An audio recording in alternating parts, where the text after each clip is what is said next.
Parmi la miséricorde d'Allah subhanahu wa ta'ala envers ses serviteurs, celle de leur autoriser à essuyer sur les khouf, chaussettes en cuir, et les chaussettes textiles pendant les ablutions à la place de laver les pieds. Et cela en essuyant une fois sur le côté supérieur du khouf droit avec la main droite et le côté supérieur du khouf gauche avec la main gauche, en écartant les doigts, en commençant des orteils vers le bas du tibia.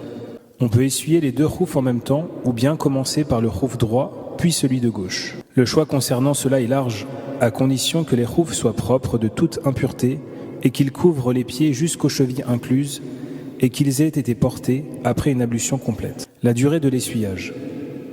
1 jour et 1 nuit pour le résident et 3 jours et 3 nuits pour le voyageur. Cette durée commence à partir du premier essuyage après l'annulation des ablutions. Si par exemple l'individu se purifie pour la prière du Fajr et met ses khoufs, puis il annule ses ablutions à 9h et qu'ensuite il fait ses ablutions à midi en essuyant ses deux khoufs, on ne commence alors à compter qu'à partir de midi et non pas à partir de 9h. L'essuyage concerne uniquement les petites ablutions.